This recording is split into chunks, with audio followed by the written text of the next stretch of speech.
Então, boa tarde a todas, todos e todes. É muito bom e gostoso estar aqui com vocês de novo no nosso encontro.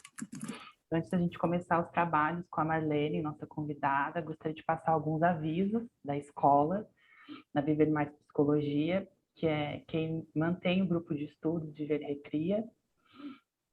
Gostaria de convidá-los a participar de alguns cursos que a escola está lançando agora, que iniciam nesse mês e no mês que vem. Um curso de psicoterapia de casais, serão 5 encontros, todos aos sábados, totalmente online, e também um outro curso online com 8 encontros de psicodrama individual, também que acontece aos sábados. São dois cursos que a Viver está disponibilizando, são cursos incríveis, assim, por cima dizendo, né? Para mais informações, vocês também podem seguir a escola lá no @Viver Mais Psicologia no Instagram, ou também lá pelo site vivermaispsicologia.com.br. Deixo agora o palco para a nossa convidada Marlene, que hoje nos traz como tema o cuidado vigilante, atendimento psicossocial a famílias que vivem em situação de abuso sexual e maus tratos. Marlene, seja muito bem-vinda e o grupo é seu, dirija como você gostar e achar melhor. Tá certo. Então, boa tarde, quase já boa noite a todas e todos. Eu agradeço muito o convite, né, feito pela Gabriela e o Carlos também, que está aqui para nos acolher. É sempre muito bom falar daquilo que a gente faz e que gosta de fazer, né? E que a gente faz com muito interesse, com muita vontade de participar, então é sempre muito bom falar do que a gente faz quando faz com gosto, né? Então, o meu trabalho, ele é, ao mesmo tempo, um trabalho de atendimento, né, às famílias vítimas de abuso sexual e maus tratos, mas é também um trabalho de pesquisa, porque a gente realiza, enquanto faz os atendimentos, nós estamos também fazendo pesquisa, porque esse trabalho é um trabalho que acontece junto da Universidade de Brasília e do Núcleo de Estudos, Prevenção e Atenção às Violências, né, da Secretaria de Estado do Distrito Federal, e que possibilita, então, trabalhar com uma população vulnerável e que precisa, de fato, de ser atendida, né? Essa população vulnerável, ela se encontra principalmente nas cidades satélites do Distrito Federal. Você sabe que o Distrito Federal, né, tem um centro que é o Plano Piloto, e ao redor do Distrito Federal tem inúmeras cidades satélites, e quase todas as cidades satélites desse Distrito Federal são cidades de uma população muito vulnerável. Né? Parece que Brasília é uma cidade muito rica, com muitas condições. Ela é, sim, dentro do plano piloto, porque é uma cidade integralmente de servidores públicos.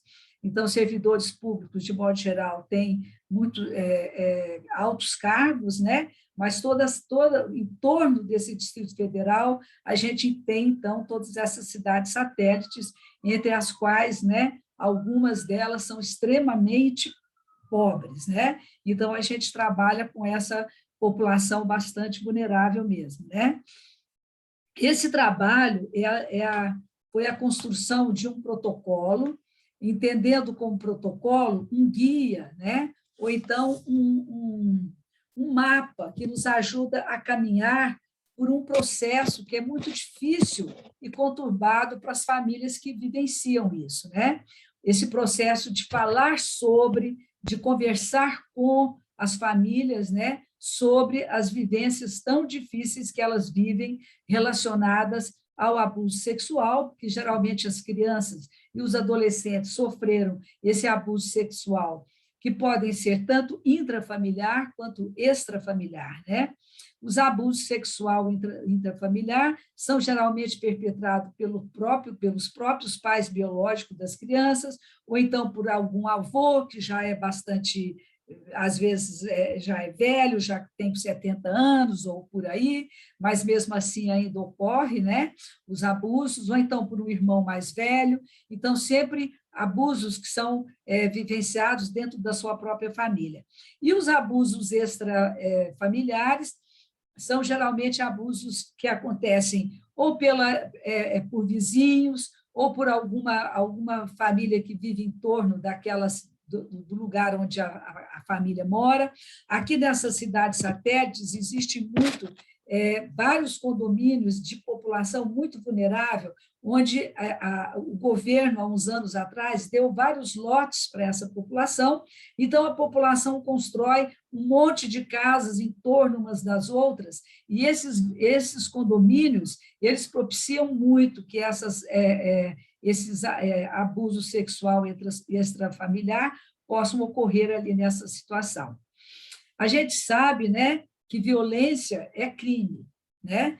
E no Brasil a gente tem a violência de uma forma muito estruturada, porque de modo geral, exatamente isso que eu estou contando para vocês, né? As famílias têm uma dificuldade muito grande socialmente de se inserir dentro da comunidade, de ter escolas, de ter abrigos para que elas possam serem ajudadas, e isso faz com que essas violências aconteçam muito claramente.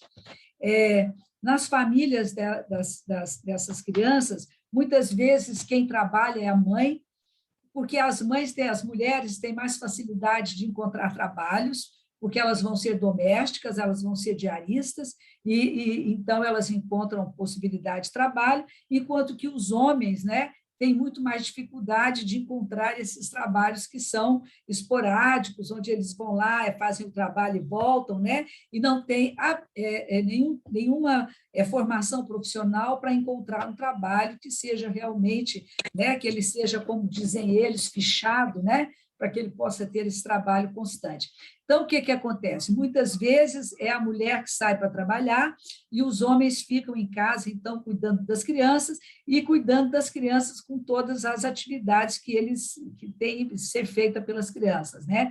Desde fazer a comida, cuidar da criança, como dar banho à criança, pôr a criança para dormir. Então, essas coisas todas possibilitam, de uma certa forma, um contato muito próximo, né, desses homens com essas crianças, que não necessariamente são os pais também biológicos, né?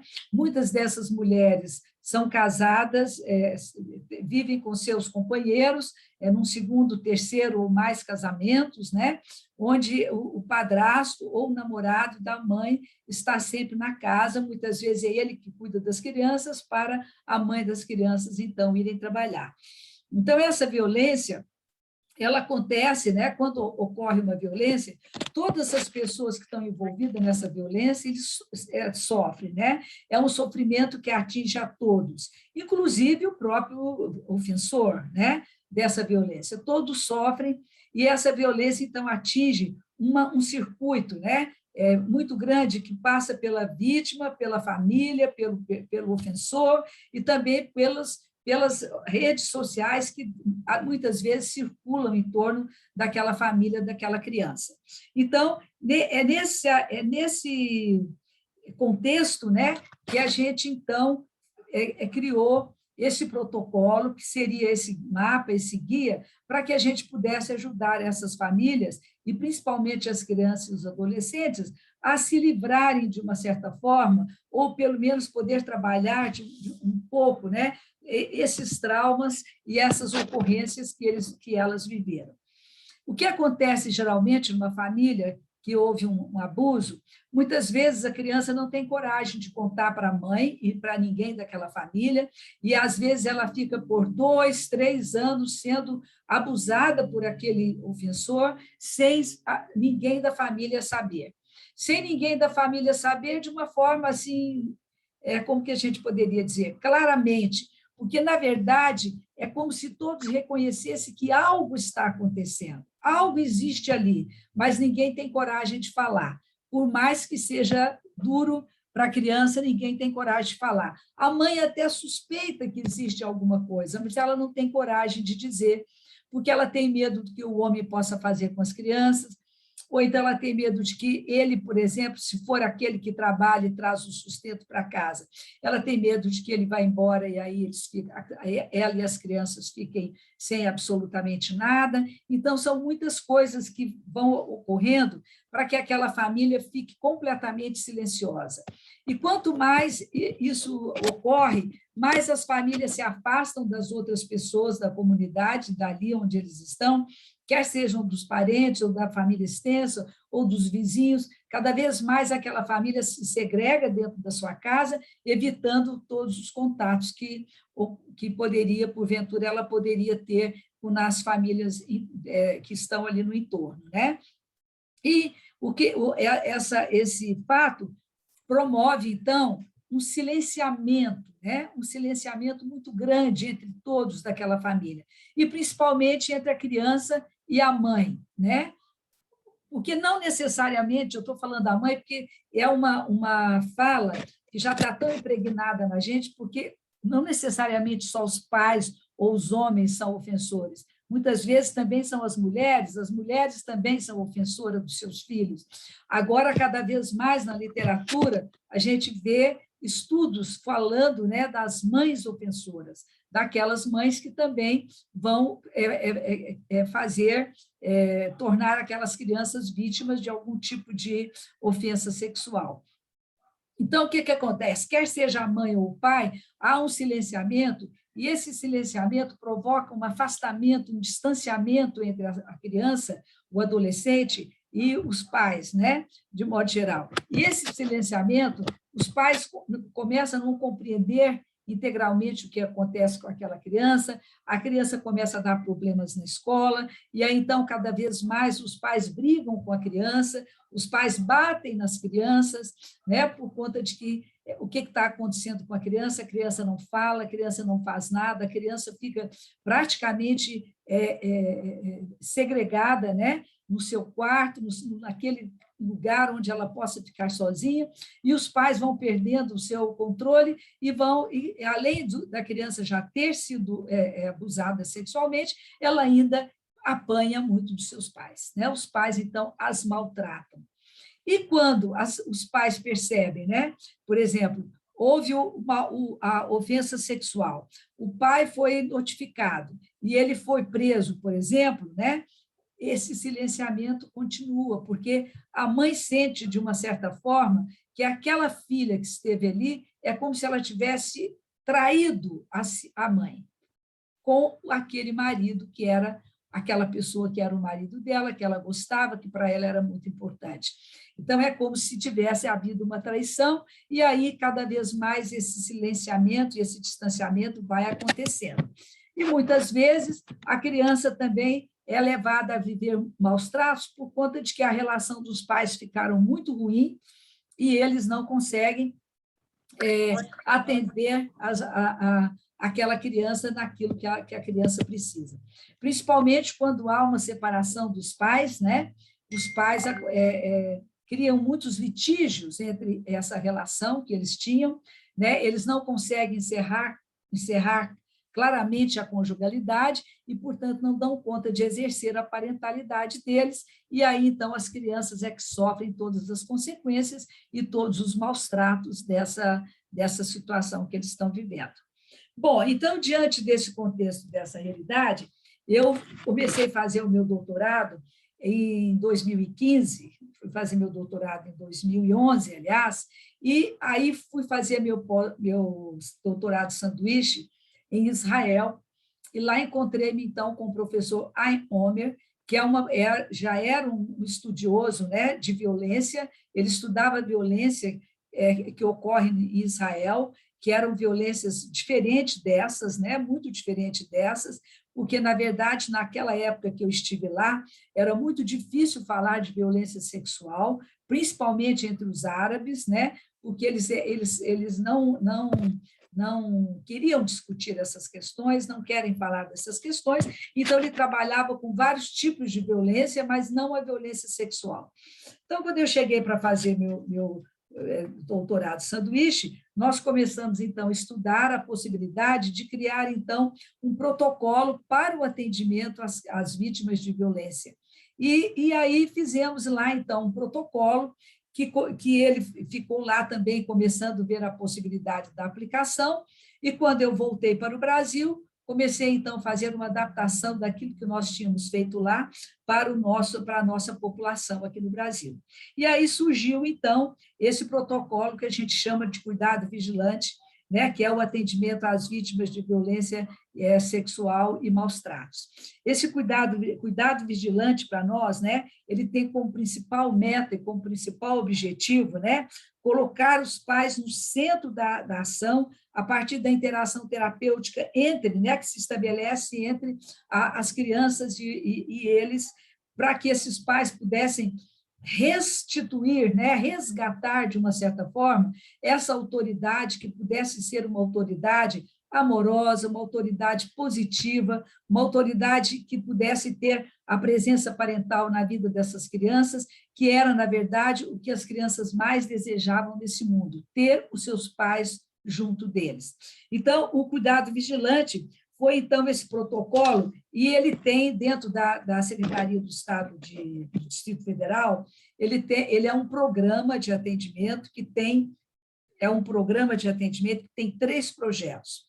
Um primeiro projeto, né, que trabalha com as crianças até 4 anos de idade, crianças que foram abusadas e maltratadas até 4 anos de idade, mas como essas crianças não têm a capacidade ainda de fazer compreensões dessa ordem, né, de conversar com seus pais, de entender o que está se falando, muitas vezes, a gente, então, trabalha os pais, né, faz alguns encontros com os pais e depois um último encontro com os pais e as crianças.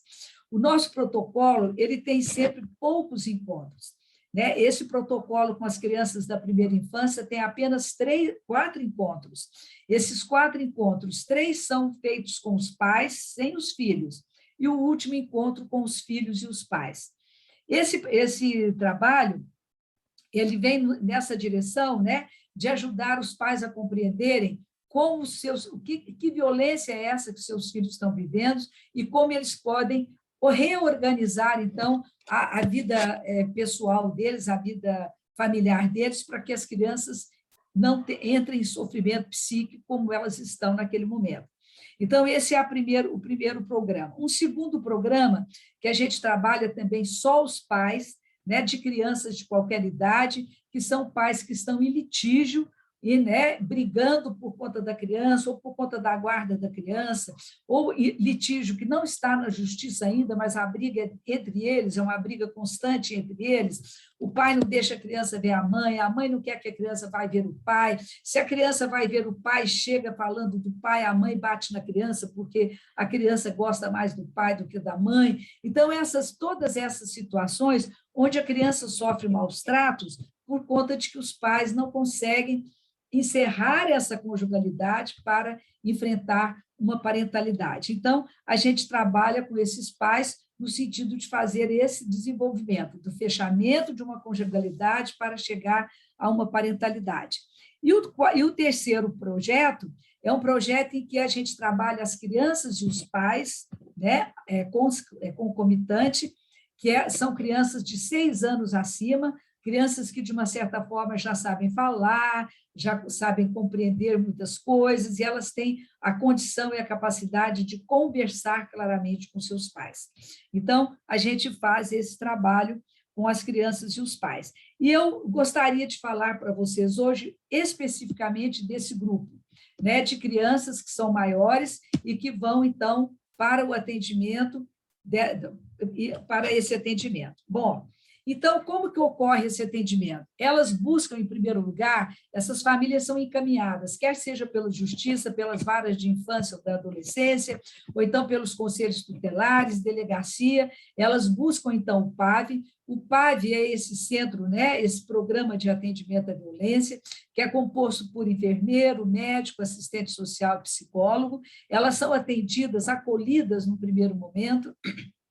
Esse acolhimento se dá para que os técnicos possam saber o que está acontecendo com a família, em que tipo de programa aquela família vai se localizar e que tipo de trabalho vamos fazer, então, com aquelas crianças. Então, é um trabalho de acolhimento. Então, elas passam por 2 entrevistas no primeiro momento com as suas crianças, com essas crianças, e depois, então, elas ficam aguardando em suas casas para que a gente possa chamá-las para o atendimento de grupo assim que o grupo for formado. A gente atende um grupo, então, de 10 famílias ao mesmo tempo, as famílias e suas crianças, né? Ou adolescentes.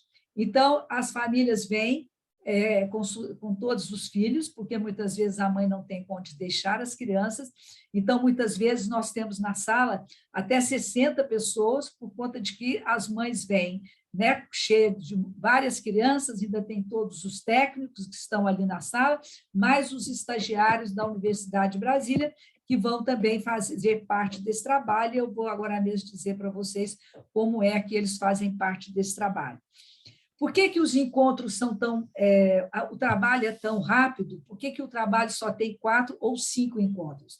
Porque essa população que é atendida psicossocialmente, que a gente faz um trabalho psicossocial, é uma população que, a princípio, não tem demanda. A demanda não vem delas, a demanda vem de outros grupos, né? Por exemplo, ela vem ao acolhimento do PAV porque o Conselho Tutelar mandou, ou porque o juiz da vara de infância ou da adolescência mandou que ela fosse lá, ou então o delegado falou que se ela não for lá, ela não vai receber tal coisa, ou a cesta básica, coisas dessa ordem. Então, ela vai para o trabalho, mas não por uma demanda dela. Na verdade, o mais importante para aquela família não é o sofrimento que eles estão, mas sim as necessidades que eles estão vivendo naquele momento. Portanto, essa não é uma demanda primeira da família. A demanda primeira da família é achar um trabalho, é ir para o trabalho, é os filhos conseguirem uma escola para os filhos. Então, eles vão por uma demanda sob obrigação. E essa demanda sob obrigação, eles não conseguem ficar num trabalho que seja mais do que 5, 6 encontros, porque eles não têm tempo, os patrões não deixam que eles vá para o trabalho e eles não têm interesse no trabalho. Então, eles chegam lá e nós é que temos que criar essa demanda naquele grupo de trabalho. A gente precisa criar uma demanda no sentido de mostrar para eles a importância que seria eles participarem daquele trabalho para diminuir o sofrimento daquela criança, do adolescente, e para que aquela família encontre, então, alguma possibilidade, né? Bem, então, o que acontece? Essa equipe que trabalha com essa família, ela vai ser treinada antes do trabalho começar. Então, junto com os estagiários da universidade. Os estagiários da universidade são alunos que estão no último ano de formação e que eles querem, então, fazer um estágio para atenderem as famílias que vivem abuso sexual, porque eles querem conhecer esse tipo de população, eles querem aprender coisas dessa ordem, então eles buscam esse estágio. Então, a gente vai fazer todo um treinamento com eles. Eles passam, então, por uma leitura de vários textos, onde a gente discute com eles, estuda com eles, né? Tudo sobre a questão sistêmica, a questão do abuso sexual, essa questão de como se dá um trabalho psicossocial. Então, a gente lê com eles vários textos e discute e trabalha. E depois eles passam por um treinamento, né, de roleplay, né, que é um trabalho conectado com o psicodrama, né? E eles, então, vão passar por um treinamento, porque eles vão passar pelo roleplay. Eles vão ser, naquele roleplay, ou terapeutas, ou a família que está sendo abusada, ou a psicóloga, ou alguém que vai trabalhar com aquelas famílias. Então, eles experimentam todos os papéis nesse roleplay. O papel da criança que foi abusada, o papel da família que está ali, o papel do terapeuta, o papel de todas as situações que eles precisarem atuar lá naquela vivência, então. Então, eles passam por esse treinamento e ficam mais ou menos prontos, então, para o trabalho. Nosso trabalho ele tem 4 aportes teóricos. Um primeiro aporte é a resistência não violenta, né? É uma teoria criada pelo professor Einhomer, que ele fala, né, da importância que é os pais não entrarem numa escalada de violência. Se os filhos fazem alguma coisa que os pais não querem, os pais não deveriam bater nos filhos, mas eles deveriam resistir a isso, para que os filhos pudessem aproximar deles e eles poderem trabalhar com aquelas crianças. Então, a resistência não violenta. Eles precisam resistir de uma forma não violenta, para que as crianças possam chegar até eles e para que eles possam ajudar aquelas crianças. Então, é toda uma teoria que fala disso, né? É uma teoria que nasce do Gandhi, né? Do que o Gandhi fala sobre essa questão, e também agora esqueci o nome da pessoa dele, gente, mas agora mesmo eu lembro. Então, é uma teoria assim. O outro pressuposto teórico que a gente utiliza é o pensamento sistêmico, onde a gente vai compreender que todas as pessoas que estão naquela família fazem parte de um sistema, portanto, todos eles são responsáveis pelo que está acontecendo e como eles podem juntos se coordenar para sair daquela dificuldade. Então, o pensamento sistêmico que entende que as partes conectam-se com o todo, e o todo conecta-se com as partes, e como que nós vamos, então, lidar com toda essa confluência de sistemas e subsistemas que estão ali junto com aquela família, com aquela criança. E depois nós temos também o construcionismo social, que vai tratar das narrativas, e nós vamos trabalhar principalmente com as narrativas, como as crianças relatam suas histórias de abuso sexual, como as famílias falam da violência que eles viveram durante aquele período, né? São narrativas que eles decidem qual narrativa eles vão fazer. O que é que eu quero contar sobre aquilo que eu estou vivendo? Quais são as questões de violência que eu quero contar? Então, a gente vai trabalhar com a história da narrativa, as histórias, né, que são contadas. Quando as histórias são contadas, elas são como se elas estivessem expurgando tudo aquilo que é ruim para trazer uma nova narrativa, sair daquele discurso dominante e encontrar uma nova possibilidade de falar daquilo que é vivido, então, e a cada vez que ela conta a história, ela reorganiza a história dentro dela, de modo que há cada vez menos sofrimento, certo? E também a gente utiliza, então, uma quarta teoria, que é o psicodrama, né? Onde a gente vai trabalhar com os nossos encontros, atendendo as etapas de uma sessão de psicodrama, como aquecimento, ação propriamente dita ou dramatização, e o comentário no final. Então, todos os nossos encontros passam por essa metodologia, e a gente ainda utiliza as técnicas, principalmente a técnica do duplo, né? E o trabalho de roleplay com a equipe, quando a gente está treinando a equipe. E a técnica do duplo, ela será altamente utilizada. Por quê? Porque as famílias não dão conta de conversar. São famílias que estão silenciadas há muito tempo e elas não dão conta de falar sobre as questões que elas estão vivendo. Então, o aluno, o estagiário, vai estar acompanhando, cada estagiário acompanhando uma família, porque é ele que vai ajudar as famílias a conversarem sobre as situações. Porque se deixarmos as famílias conversarem sozinhas, em 5 minutos elas já falaram tudo que elas precisariam falar um para o outro. Eles não têm como conversar. Então, o que acontece? O aluno vai entrar no lugar, hora da mãe, hora da criança, hora do pai, hora do filho, e aí, então, vai fazer com que aquela conversação, aquela história, possa ser narrada por aquela mãe, por aquela criança, certo? Então, essa técnica do duplo é muito importante nesse nosso trabalho. E aí, então, a equipe treinada, a gente começa, então, o trabalho, todas essas famílias já foram, então, atendidas, e aí elas vão passar, então, por esse trabalho, que são 5 encontros. 5 encontros apenas para que eles possam sair de lá de uma forma melhor, possam sair de lá onde os pais possam entender que eles precisam ter com seus filhos uma comunicação mais saudável e que eles precisam ter com seus filhos uma autoridade amorosa, uma autoridade que seja positiva, não aquela autoridade que eles vinham fazendo com seus filhos. A gente entende o cuidado vigilante como se fosse um quebra-cabeça, é uma metáfora. Eles começam, então, é como se eles começassem, então, botar no centro da questão todas as peças que são necessárias para formar aquela imagem ou aquela história. E eles começam, então, a encaixar essas peças para que eles possam encontrar um sentido, um significado para aquilo que foi vivido, percebe? Essas peças nem sempre estão todas lá. muitas vezes não se acham todas as peças. E aí fica determinadas lacunas, determinados buracos, que essa criança e essa família precisa buscar o significado daquela situação. Então, é isso um pouco que é o cuidado vigilante. Né? Então, aí nós vamos fazer 5 encontros. Um primeiro encontro é o acolhimento do grupo.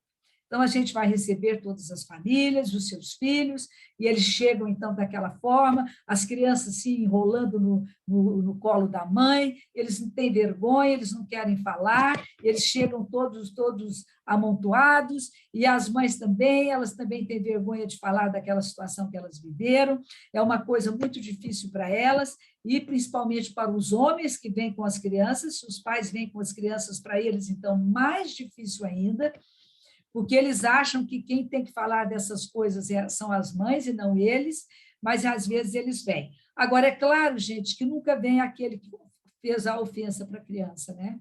Esse nunca vem. Então, quem vem, quem são a família? É aquele com quem a criança está morando, que não foi aquele que diretamente fez a ofensa, né?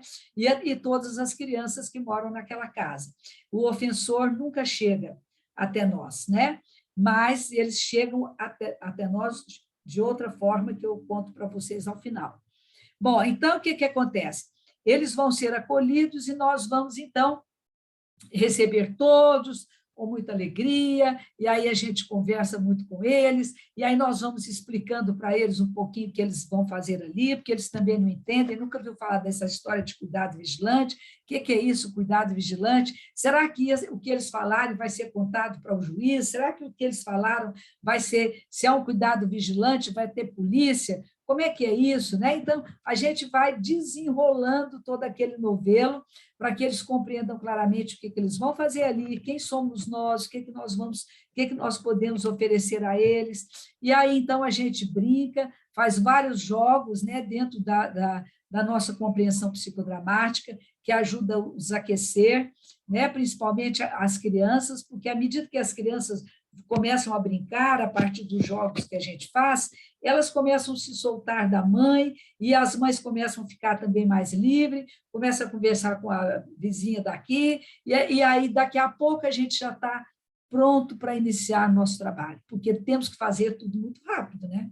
Se a gente pensar que a gente só tem 5 encontros, então cada encontro tem início, meio e fim, e nós precisamos cumprir essa etapa, né, de início, meio e fim, para que a gente consiga terminar o trabalho nos 5 encontros. Então, as crianças, depois que as crianças se soltam mais, a gente coloca um grande tapete no centro, os pais ficam em volta, as crianças no centro da sala, e aí a gente bota lá vários brinquedos, um bocado de brinquedo, as crianças começam a brincar, se enturmam, dali a pouco não querem mais ir embora dali, porque se enturmaram, e aí as mães ficam mais livres, então, para a gente conversar com elas sobre como vai ser o trabalho, o que consta o trabalho, como que elas precisam vir, né? E cada encontro tem, então, em média, 2h30. Nós temos 2h30 em média de cada encontro. Bom, aí nós fazemos, então, tudo isso, as mães entendem o que é que elas vão fazer lá, as crianças já se enturmaram e não ficaram prestando atenção na fala nossa com as mães, porque elas estavam lá brincando, e aí, então, a gente termina o nosso primeiro encontro e eles vão embora para casa, sabendo que vão voltar na próxima semana, né? E na próxima semana, então, nós fizemos já o primeiro encontro, que é o acolhimento do grupo. Na próxima semana, não vão vir as crianças, só os pais. Só os pais. E aí, muitas vezes não tem como eles virem, porque não tem onde deixar as crianças, então eles trazem as crianças, e aí a gente separa as crianças numa outra sala, e com um técnico e um estagiário, e eles vão conversar com as crianças, fazer brincadeiras, sempre brincadeiras que ajudam as crianças a entenderem um pouquinho o que é o abuso sexual, o que a criança pode permitir, o que a criança não pode permitir, como ela pode se proteger, como é que ela pode evitar os riscos. Então, os técnicos vão conversando com elas assim. Aí os pais vêm para esse segundo encontro e nós temos, o nosso encontro chama Nós, Mulheres e Homens e Nossas Histórias.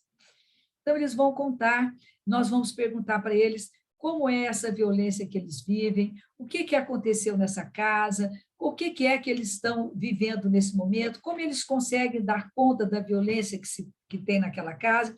Então, elas contam um pouco, de uma certa forma, o que elas querem falar sobre o que aconteceu, não o que aconteceu no sentido, aí ele pegou, fez tal coisa com a criança, não.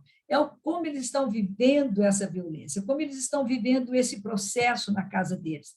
Então, eles vão contar um pouco e depois eles vão contar sobre a sua própria vida.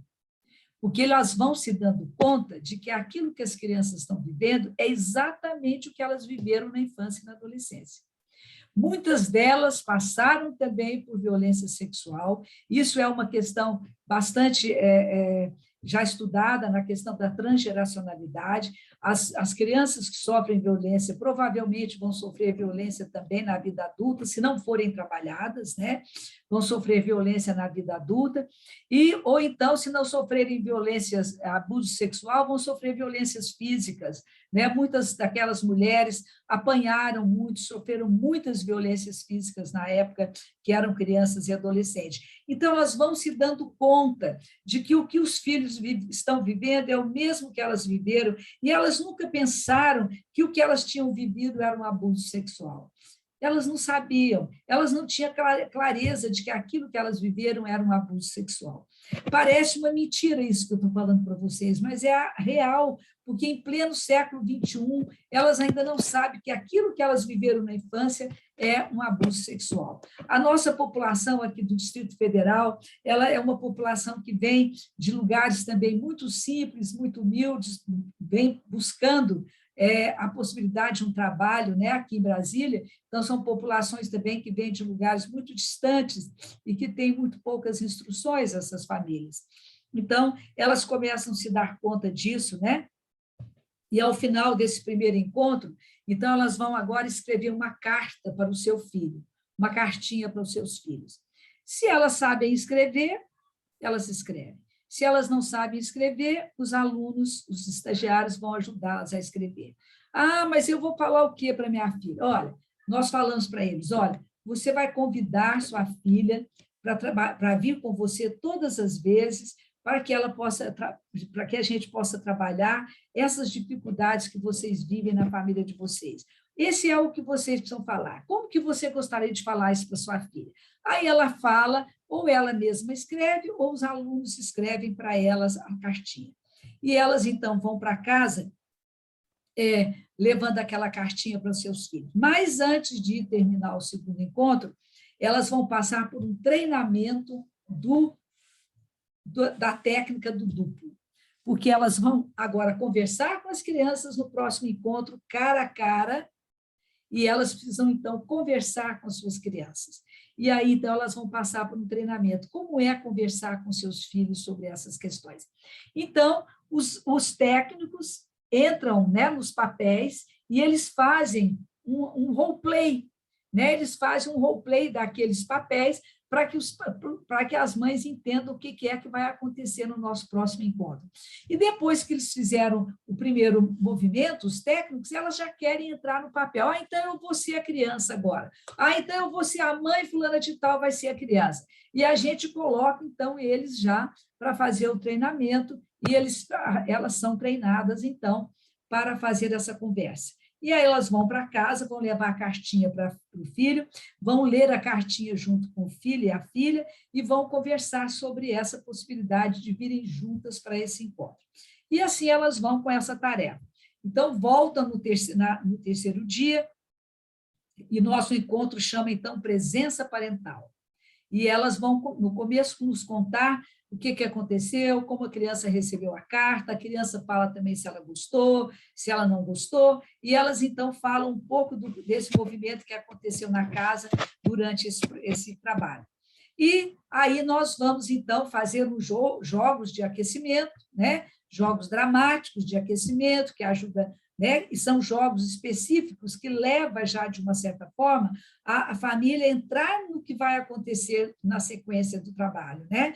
Então, os nossos aquecimentos específicos, eles levam já a família para aquela conversação. Então, vamos Aí, então, a gente pede aos pais, né, a nossa ação dramática. Os pais vão sentar em frente aos filhos, né, e aí eles vão fazer uma conversa, a mãe vai fazer uma conversa com aquela criança, perguntando para aquela criança como ela está, como é que ela está vivendo esse momento, falar para ela do quanto ela não percebeu aquilo que estava acontecendo com a criança, e como a criança pode agora entender que ela também nunca foi cuidada quando ela era criança, quando ela era pequena, portanto, ela não aprendeu a cuidar da sua filha, e então ela vai fazer toda uma conversa com essa criança. E o estagiário vai estar ali para fazer o duplo. Ora ele entra no papel da criança, ora ele entra no papel da mãe, e aí essa conversação vai se estabelecendo de tal forma que, quando chega ao final, é uma conversação difícil e uma conversação longa, para que as mães e as crianças possam entrar naquilo que, de fato, elas precisam conversar sobre elas mesmas, sobre o sofrimento que elas estão vivendo, sobre as mágoas que cada uma tem uma da outra. Então, elas vão conversar. E aí a gente fica pensando, poxa, mas uma criança que 6, 7, 8 anos, ela consegue conversar porque ela está sofrendo. Então, ela começa a conversar e ela vai se abrindo.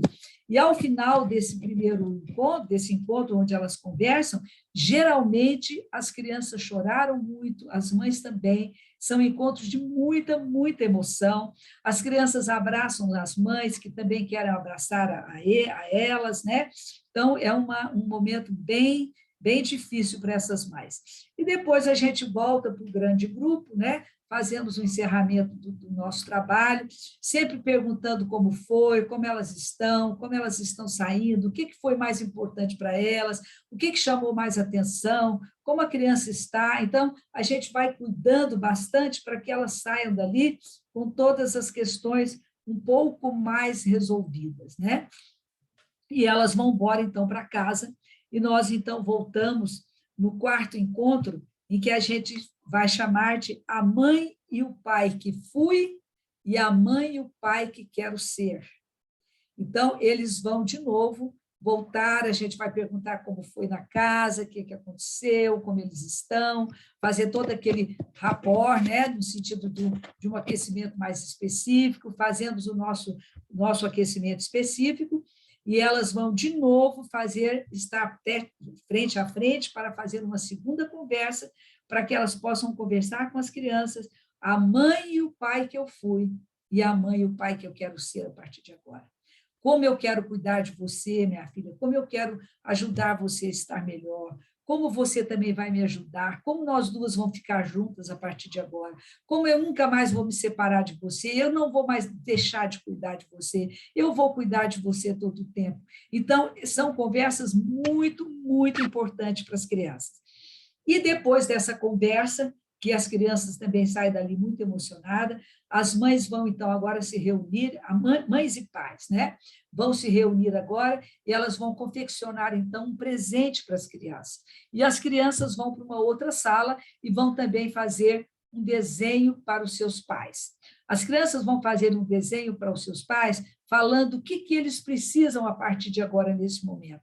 Do que eles precisam dos pais, como eles gostariam que os pais fossem para eles.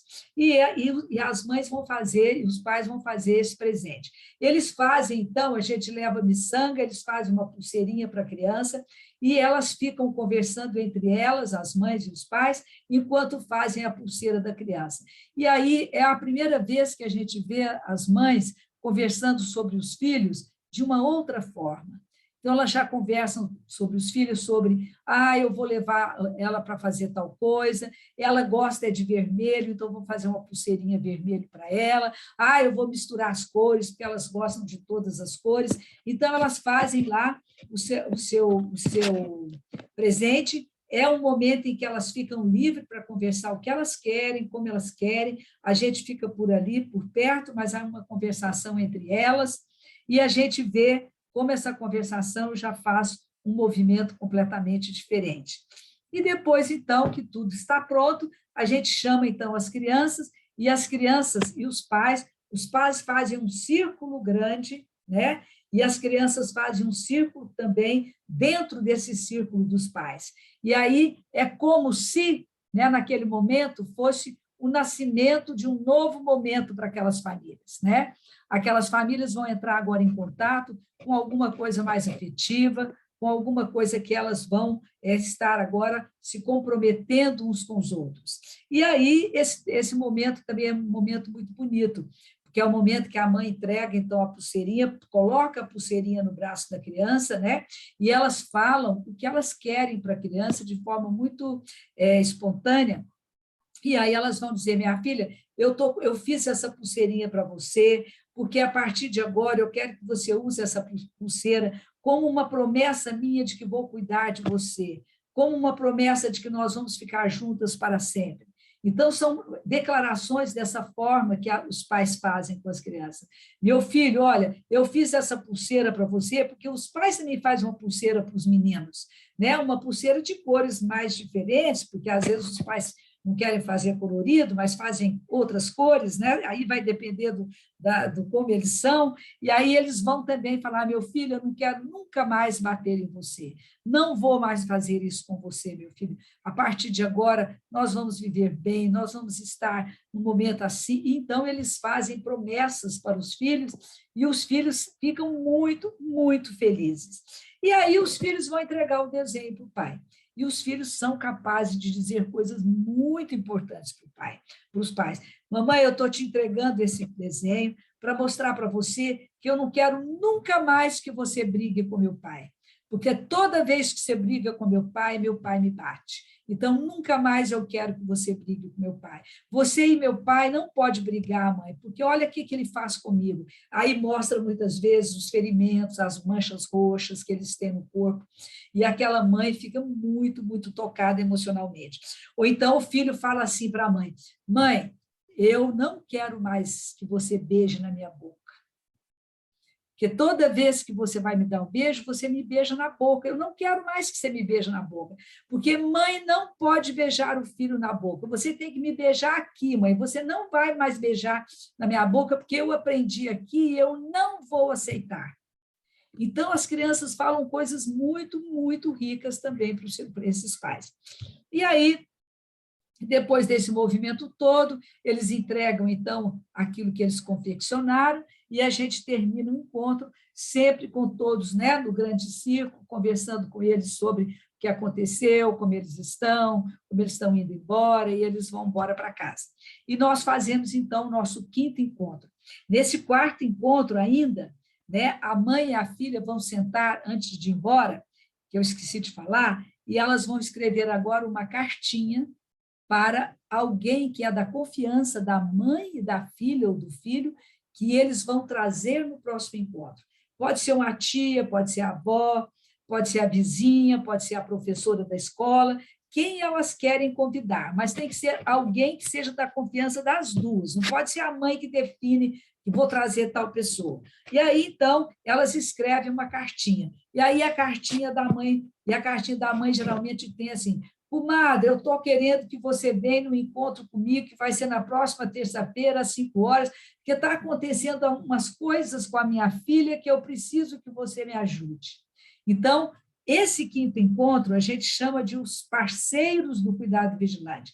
É um momento em que a gente vai ampliar a rede daquela família para que elas possam ter um momento, outras pessoas que possam ajudá-las a evitar outros desgastes e outros sofrimentos. Porque muitas vezes os pais que ofenderam as filhas, eles estão presos, mas a grande maior parte deles voltam para casa depois que saem da cadeia, da prisão.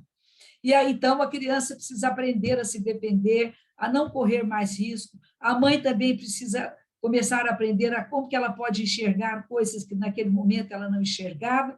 E os apoiadores do cuidado vigilante vão ajudá-los e eles vão conversar no sentido de saber o que aconteceu e, a partir de agora, todas as vezes que acontecer alguma coisa com aquela criança, a criança pode telefonar para eles, que eles vão ajudar a criança, ou então a mãe vai buscá-los para que ajude a mãe a cuidar daquela criança ou a defendê-la de novo, caso a criança corra novamente risco de ser abusada, né? Então, Nesse encontro é muito importante, porque as crianças encontram novamente como se elas tivessem de novo uma família, como se elas estivessem de novo pertencendo àquele momento de novo daquela família. E é um momento bem interessante, porque no final a gente faz, então, um lanche para as crianças, né?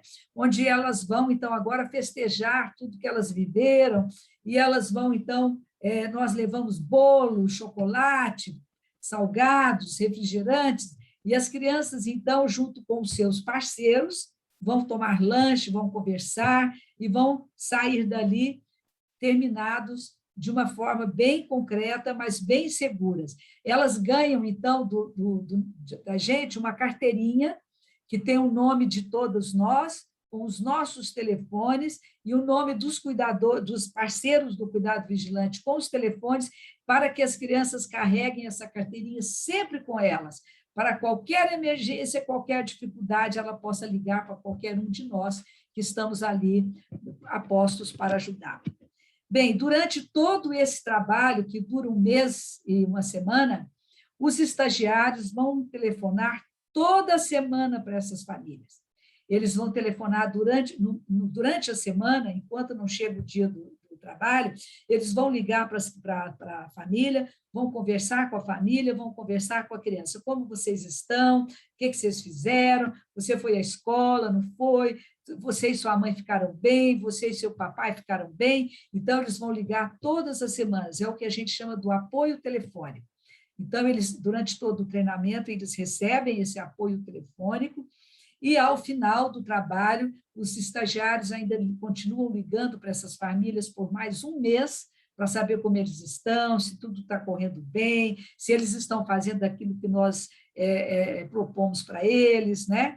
E se eles estão cumprindo as etapas do cuidado vigilante. Então, tudo isso eles vai sendo conversado com aquelas mães e aquelas crianças. E, ao final de 2 meses, depois que encerra o trabalho, a gente chama de novo essas famílias, vamos fazer, então, o que a gente chama de follow-up, né? Saber como essas famílias ficaram, se eles conseguiram ficar bem, se eles conseguiram melhorar as situações de vida deles, o que eles querem nos contar. Então, as famílias voltam. De modo geral, né, a gente atende 10 famílias no começo, não necessariamente as 10 famílias permanecem nos nossos encontros. Muitas famílias não dão conta, né? E elas precisam ir embora, elas não dão conta de ficar ali. Então, a gente termina, geralmente, os encontros com uma média de 7, 8 famílias, porque algumas delas se foram e não voltaram. Essas que não voltaram, a gente chama para uma próxima etapa, mas, muitas vezes, elas não aparecem. E, quando voltam para o follow-up, né, geralmente, nós temos aí, talvez, uma família, 2, que não vêm também, e que, então, a gente atende 10 para ter clareza de que pelo menos 6 foi atingida pelo que a gente trabalhou. E aí a gente ainda considera que é um núcleo bastante forte de 6 pessoas, porque elas, uma das coisas importantes que elas contam, né, quando elas voltam para o follow-up, é o quanto elas ensinaram outras pessoas daquela comunidade delas a cuidar dos seus filhos, a ter uma rede de apoio. Então, isso é que eu acho que é o mais importante. Elas vão multiplicando aquilo que elas, de uma certa forma, aprenderam, elas e eles aprenderam, né? Então, é mais ou menos assim que se estabelece esse trabalho, e é isso. Bom, nós fazíamos isso presencialmente, né? Mas, quando se instalou a pandemia aqui, a gente trabalha no hospital, bem no centro de Brasília, né, para que fique fácil para essas pessoas chegarem, e esse hospital foi convertido, então, no centro de referência da Covid, aqui do Distrito Federal, e nós ficamos sem espaço para trabalhar com essas famílias, e também não podia se reunir presencialmente. Então, nós ficamos um bom tempo sem estar com as famílias, e agora a gente está trabalhando com elas online. Então, é uma coisa bem interessante, porque é um trabalho que esse trabalho vai acontecendo online, com muitas dificuldades, porque é muito difícil colocar os pais conversarem com os filhos, porque aí o estagiário não está lá junto com aquela família para ajudar a fazer nessas conexões entre as crianças e os pais, mas a gente tem tido bons retornos desse trabalho online. E é um trabalho que a gente tem muitas dificuldades, porque é aquilo que eu falei no início, né? Muitos pais não querem abrir a janelinha para a gente ver, cadê eles, porque a casa é desarrumada, é feia, eles não querem que os outros vejam. Outros, os cachorros latem, a gente não escuta nada que eles falaram, porque são um monte de cachorro que late. Outras crianças choram, a mãe sai do online para ir lá acudir as crianças. Então, é uma coisa que acontece muito mais restrita, mas que ainda assim a gente tem feito com as nossas mães e as nossas crianças. Então, é mais ou menos isso que é o cuidado vigilante, está escrito nesse livro, né, com todos os detalhes, porque, é claro, aqui a gente falou tudo rapidamente correndo, né? E tem também os pressupostos teóricos que nos ajudam a entender o que é que está se passando, o que é que, de uma certa forma, sustenta, de fato, teoricamente, esse trabalho, né? E aí, então, é um pouco isso. Eu acho que agora eu vou ficar calar, viu, Carlos? Porque eu já falei muito, e vou deixar ver se alguém tem alguma pergunta, se querem fazer algum comentário. Eu gostaria muito que perguntasse, que fizessem comentários. Então, pessoal, acho que a gente ficaria mais um tempo até ouvindo a Marlene, né? Ela fala muito bem, muito gostoso ouvir ela falando. Falo depressa demais, né, Carlos? Não, foi muito gostoso. Acho que tu entregou muito para a gente. Foi muito bom mesmo. Então, eu sou abrimos agora o compartilhar, então, para dúvidas, perguntas. Fiquem à vontade. Tá bem. Muito legal, Marlene. Deu vontade de comprar seu livro, ler e repassar, né? É um trabalho muito interessante. Engraçado que a gente vê que quanto mais a gente faz um protocolo enxuto, mais tem condição de ver o resultado. Como que, assim, se a gente não determina um tempo, um prazo, o processo pode ser mais longo, se esticar mais, mas quando a gente realmente tem esse limite de tempo para atender mais pessoas, é incrível como surgem os resultados, né? Você falando dá para ver. E se a gente não tem, Leonide, um tempo certo, eles não voltam. Essa população não volta. A primeira coisa que eles nos perguntam é quanto tempo eles vão ter que ficar ali, quanto tempo vai durar aquilo. E aí, se você falar para eles, como a gente fala, por exemplo, numa terapia, olha, vai depender de você, não sei quanto tempo, não vai eles sair. Vão voltar, porque eles são muito cerceados com relação a isso. As patroas não deixam as mulheres irem, porque vai ter que sair muito mais cedo. Se os homens estão trabalhando também, eles não deixam eles irem porque estão trabalhando. Então, é muito difícil para eles conseguirem esse acesso a 5 encontros. Então, se a gente diz, olha, só são 5 encontros, esse já é o primeiro, vai ficar faltando só 4, aí eles ficam animados, que é aquilo que eu falei no início, a gente é que tem que criar a demanda deles, né? Muito bom. Mas é bem isso mesmo, acho que quando o tempo é apertado, a gente tem que cumprir, e aí a gente cumpre, né? Maravilhoso. Parabéns, Marlene. Obrigada. Oi, boa noite a todos. Boa noite, Marlene. Obrigada por compartilhar com a gente as suas experiências. E eu tenho uma pergunta, na verdade. Você falou ali que no terceiro encontro são feitos alguns jogos específicos, né? No começo dos encontros. Você poderia falar um pouquinho sobre esses jogos? Tipo, mais ou menos, tipo, o que eles abrangem? Se são jogos de tabuleiro ou jogos... Não, são sempre jogos de interação. São sempre jogos de interação onde eles vão usar os seus próprios recursos, certo? Não trabalhamos com jogos assim porque nunca experimentamos. Pode ser até que funcione, mas a gente nunca experimentou. Na verdade, são jogos de interação. Né? Como? Você usa muito os jogos dramáticos, do psicodrama, Sim, né? Isso, jogos psicodramáticos, isso. Então, por exemplo, como a gente precisa que eles vão por exemplo, nesse terceiro encontro, vai ser um encontro onde eles vão começar a conversar um frente ao outro, não é? Então, a gente coloca, num primeiro momento, pede para eles caminharem na sala e tal, escolher uma pessoa que eles gostariam de contar uma história. Qualquer história, não é para contar a história deles. Você vai contar uma história. Ah, mas que história que eu conto? Ah, não sei, conta a história de um filme que você assistiu, ou então conta uma coisa que aconteceu lá no seu bairro. Você vai contar alguma coisa para ele. Aí eles escolhem a pessoa e contam a coisa um para o outro. Então, é uma conversa bem pequena, bem reduzida, porque eles não dão conta como a gente ficar falando, inventa detalhes e vai desdobrando a conversação. Conversas pequenas, do tipo, eu fui no mercado, cheguei lá no mercado, eu fui assaltada e eles correram atrás do ladrão, mas não conseguiram pegar, e o cara me deu um safanão, eu caí, e pronto, acabou a história. Percebe? Então, é assim. E aí o outro vai e conta a sua história também, que é também uma história pequena. Né? Minha filha está na escola, mas a professora mandou me chamar, falou que ela está tirando notas muito baixas e falou que se ela continuar tirando notas baixas, vai ter que sair da escola. Acabou a história. Né? Então, o que a gente faz? Aí a gente pede para eles assim, então agora você vai, eles ficam no centro, um de frente para o outro, mas formando um círculo. Então, a gente pede para eles rodarem um pouquinho, falando as histórias uns para os outros, para eles aprenderem a fazer isso. E depois a gente faz um outro jogo, por exemplo, que é bem interessante, que é assim, aí a gente ajuda eles. Né? Nós vamos inventar uma história, e nós vamos contar, nós dividimos o grupo em 2 grupos, né? Então, nós vamos inventar uma história que nós vamos contar para esse outro grupo. E enquanto a gente conta a história para esse outro grupo, vocês vão fazendo, expressando o que é que vocês vão entendendo dessa história. Coisas que a gente faz no psicodrama toda hora, né? Então, aí a gente vai junto com eles, vamos inventar uma história.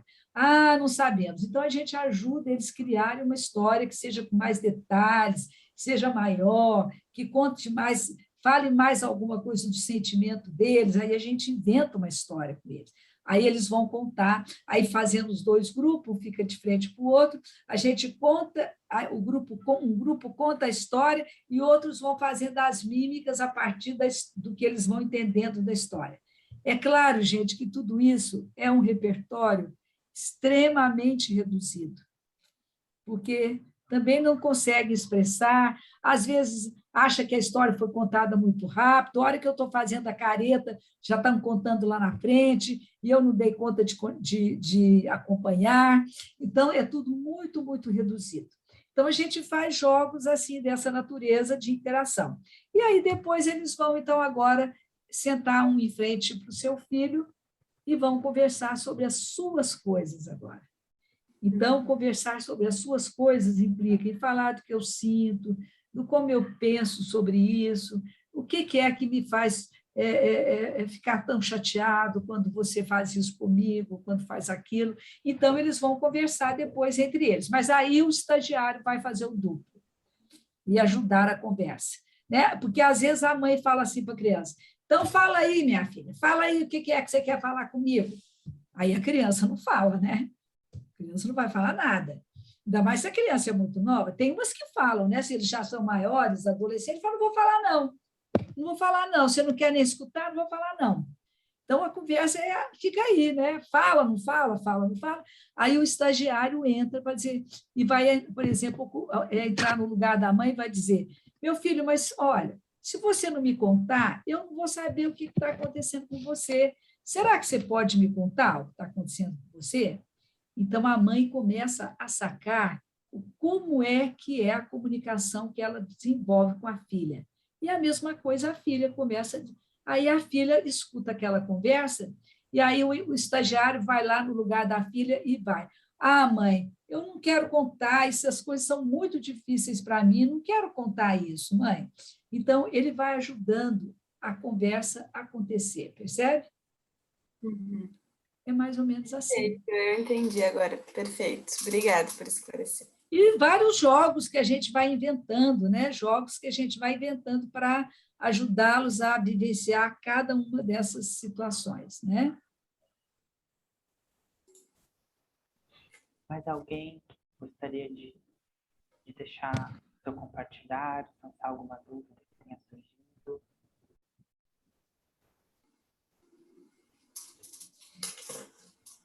Antes tinha surgido... Um dos outros programas que a gente faz, né, dos outros projetos que a gente faz, que a gente trabalha com os pais apenas no sentido de ajudá-los a terminar a conjugalidade, para entender o que é que está acontecendo na parentalidade daquele casal, é também um trabalho muito rico e muito interessante.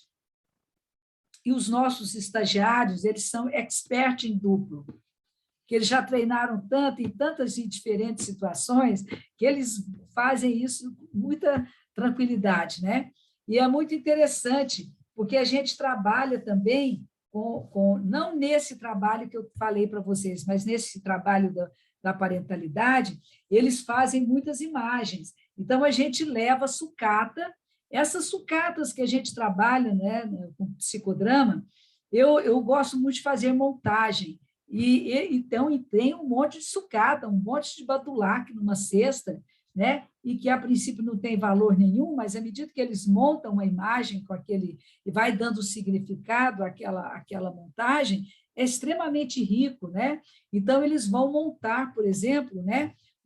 Primeiro, eles vão trabalhar com relação a conversar sobre desmontarem essa conjugalidade, e aí eles vão conversar por muito tempo, tudo que aconteceu, o que eu preciso ainda falar para ele, o que eu preciso ainda falar para ela, e depois eles vão construir nos outros encontros uma montagem que é como eu quero, então, ser pai do meu filho, e aí eles montam, eles estão juntos, mas eles vão montar cada um uma imagem, e depois eles vão juntar essa imagem. Como eles podem juntar essa imagem e fazer uma conjugação dessas possibilidades, desses recursos que eles têm, para fazer com que os filhos possam ter uma vida um pouco menos sofrida, né? Então, eles vão trabalhar com essas montagens. Então, o desenho e a montagem é também um recurso muito que a gente utiliza muito nesses trabalhos com eles, porque eles conseguem falar mais do desenho, eles conseguem falar mais da montagem do que falar simplesmente sem nenhum tipo de recurso, né? Marlene, me desculpa a minha ignorância, mas eu gosto sempre de perguntar o que eu fico em dúvida. O que seriam essas sucatas que tu fala, tipo, esses instrumentos que você usa? Vou te mostrar uma aqui que eu tenho. Deixa eu ver se você vai conseguir ver. Espera aí, deixa eu botar o computador aqui, ver se você consegue. Consegue enxergar o que tem dentro dessa caixa? Uhum. Viu? Entendi. Um monte de pequenas peças, que eram peças de brinquedo dos meus filhos ainda, isso tem anos, entendeu? Um monte de coisa, que, na verdade, não tem nenhum significado isoladamente, percebe? Mas, quando eles constroem a montagem, eles dão significados àquelas coisas. Então, isso aqui é meu filho, isso aqui sou eu, isso aqui é a avó dele que vai cuidar dele, isso aqui somos nós que estamos aqui na família reunidos. Então, eles criam, eles conseguem dar sentido àquilo que, na verdade, eles montam, né? Então, é muito, muito rico trabalhar com esse tipo de material para eles, porque é um material simples, que não tem nenhuma sofisticação e que atende diretamente às dificuldades deles, né? E são coisas fáceis. Ah, mas eu não sei fazer, sabe? Aí você vai dizendo, olha, não tem certo nem errado, você pode fazer o que você quiser, montar como você quiser. Então, eu acho que, à medida que eles vão tendo a coragem de se mostrarem, eles vão trazendo mais recursos.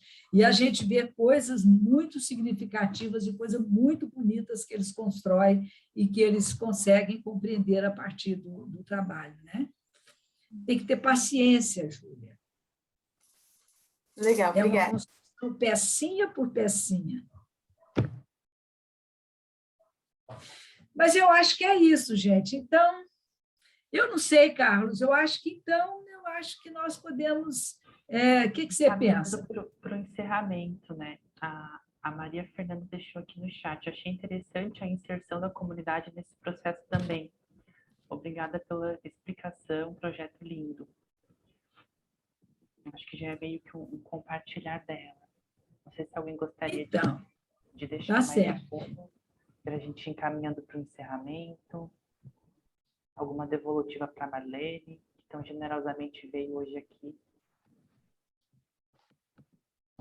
todas essas situações estão sendo escritas, né? Porque como é uma pesquisa também, os estagiários eles vão também reunindo todo esse material e depois a gente escreve juntos, né? Sobre tudo isso que está acontecendo. Eu acho que o psicodrama é uma peça fundamental como metodologia de trabalho, né? Os outros aportes teóricos, eles são muito mais teóricos mesmo, né? Que sustentam outro tipo a compreensão e o entendimento, mas o psicodrama traz um aspecto metodológico muito importante, muito sustentável e muito concreto para essa população que tem uma dificuldade de abstração, né?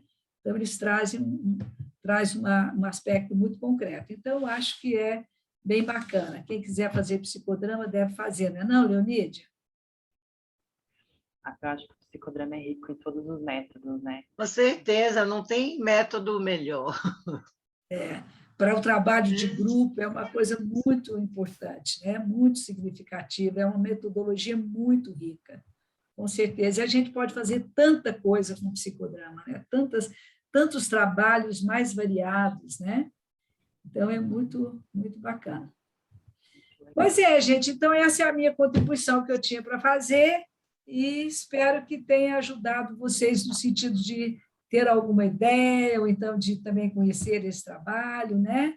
E de pensarem também como podemos fazer um trabalho mais social, um trabalho que ajuda também outras pessoas, né? Eu atendo também vítimas de abuso sexual no consultório, no meu consultório particular, mas é tão diferente o trabalho, tão diferente, e a gente está escrevendo agora um texto muito importante, que a gente entende que o trabalho feito em grupo, nessas situações de abuso sexual, o trabalho que é feito em grupo, ele é muito mais poderoso e muito mais importante, mesmo que seja num trabalho nas condições que seja essa população, né? Um trabalho que é limitado, tem início, meio e fim, ele é mais poderoso e a gente consegue ter mais resultados do que o trabalho individual no próprio consultório. É impressionante isso. Então, a gente está com dados aí, escrevendo sobre isso, e acho que vai ser um bom trabalho também. Eu acho que, de modo geral, os grupos, eles têm uma potência muito boa, né? Um potencial de cura e de mudança muito grande. A Ana Paula deixou aqui no chat também, parabéns pelo trabalho, Marlene, projeto maravilhoso, muito obrigada pelo compartilhar bem. Então, Um abraço, então, para vocês, gente. Obrigado também por Marlene, me ouvir. muito obrigado por ter aceito Até mais. coordenação. Obrigada, Marlene. Obrigada a todos por participarem. Uma forma de trabalhar focada no resultado. No resultado. Por isso que chama protocolo, né, Leonídia? Tem um caminho, mas vai ter um fim, né? Um resultado. Muito bom. Mas é bom. Muito então, tá certo, gente. Um abraço a todos. Obrigada. Gente, até uma outra oportunidade. Até mais. Tchau, tchau.